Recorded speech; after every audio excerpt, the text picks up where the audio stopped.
देखिए, अब हम टॉपिक पढ़ने जा रहे हैं। इंग्लिश में एक टॉपिक आता है सेंटेंस। सेंटेंस मीन्स होता है वाक्य।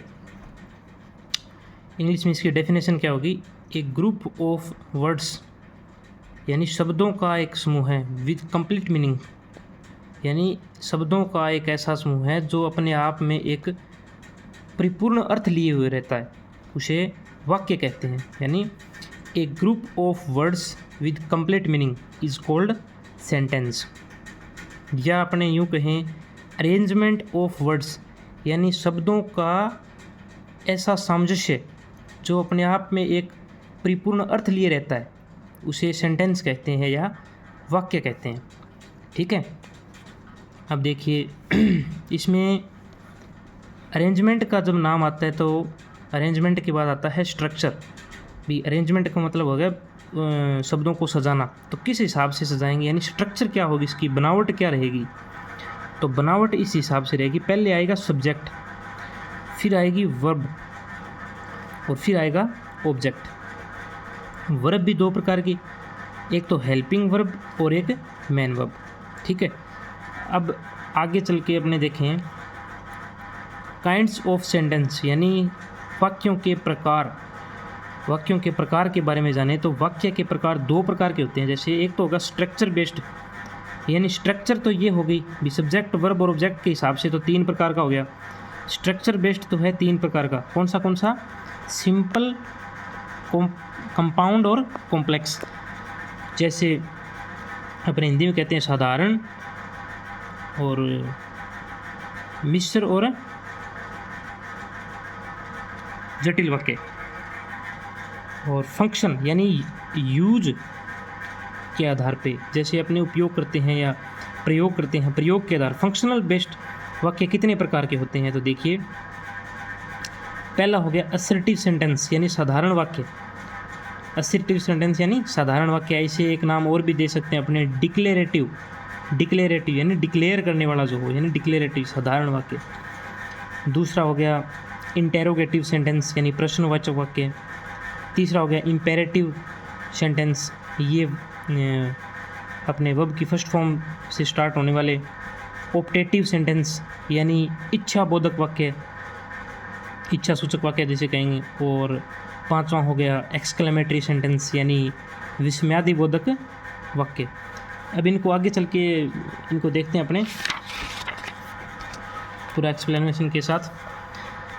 देखिए, पहला आता है असर्टिव सेंटेंस या डिक्लेरेटिव सेंटेंस, यानी इसे बोलते हैं अपने साधारण वाक्य।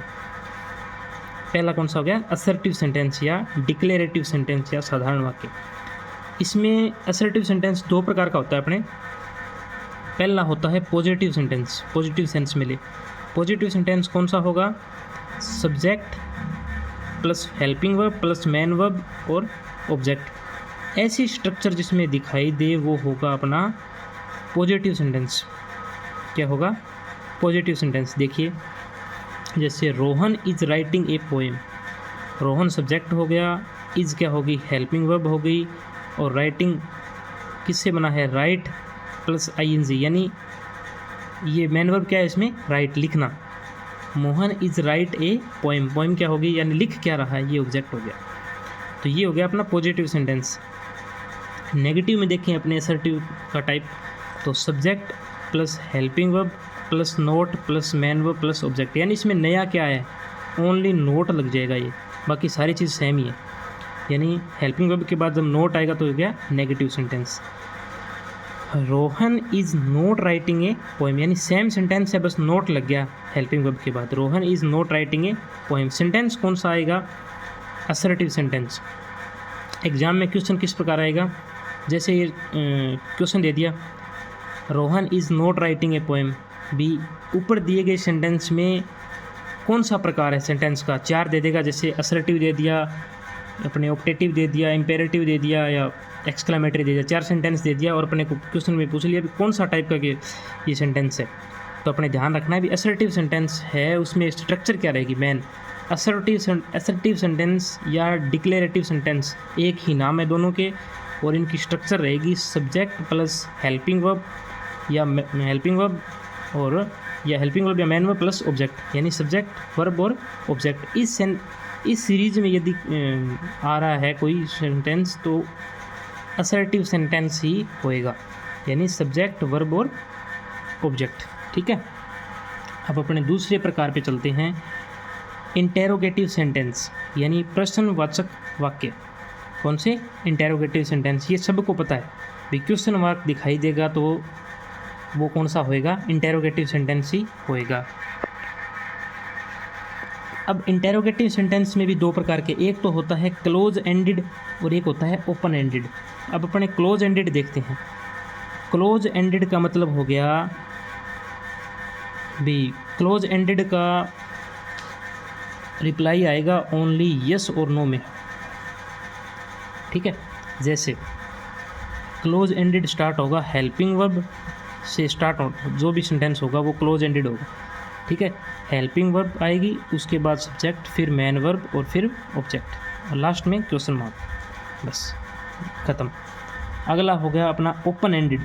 ओपन एंडेड का मतलब हो गया इसका आंसर आएगा अपने एक्सप्लेनेशन के तौर पे।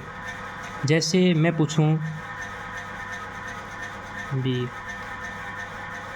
मैंने पूछ लिया जैसे हाउ आर यू, या पूछ लिया what are you going there, आप वहाँ क्यों जा रहे हो? What are you going there, आप वहाँ क्यों जा रहे हो? तो आप बताओगे ना रीज़न भी, मैं क्यों जा रहा हूँ, भी क्या खाने जा रहा हूँ, पीने जा रहा हूँ या कुछ लेने जा रहा हूँ।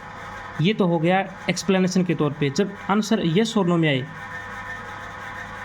जब आंसर येस और नो में आए तो कौन सा होगा? Close ended.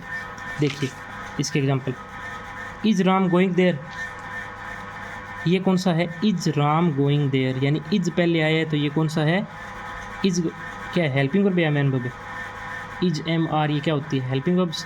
तो इज है हेल्पिंग वर्ब, तो ये है क्लोज एंडेड सेंटेंस। तो इसका आंसर किस में आ रहा है? येस और नो में। इज राम गोइंग देयर, क्या राम वहाँ गया, क्या राम वहाँ जा रहा है? इज राम गोइंग देयर, क्या राम वहाँ जा रहा है? तो अगला आंसर देगा हाँ या ना में, यानी येस और नो में आंसर आ रहा है भाई, क्या राम वहाँ जा रहा है। भाई अगला यही पूछेगा, इससे ज़्यादा क्या बोलेगा भाई, हाँ राम जा रहा है या नहीं जा रहा, बस। तो ये क्या हो गया? Close ended. ये सेंटेंस देखिए, what are you doing here, तुम यहाँ क्या कर रहे हो? तो ये है open ended. What are you doing here, तुम यहाँ क्या कर रहे हो? तो अगला बताओ वो भी अपन भी क्या कर रहे हो, तो ये कौन सा हो गया? Open ended. अपने को ध्यान बस इतना ही रखना है, क्लोज एंडेड और ओपन एंडेड ध्यान न रहे तो भी कोई दिक्कत नहीं है। क्वेश्चन सीधा आएगा, is Ram going there, sentence दे दिया, नीचे 4 ऑप्शन आएंगे, ये सेंटेंस का कौन सा प्रकार है? तो आप पहचान लेना। पहला तो यही क्वेश्चन मार्क से ही, तो ये कौन सा है भाई? क्वेश्चन मार्क से पहचान लेंगे कि हाँ ठीक है।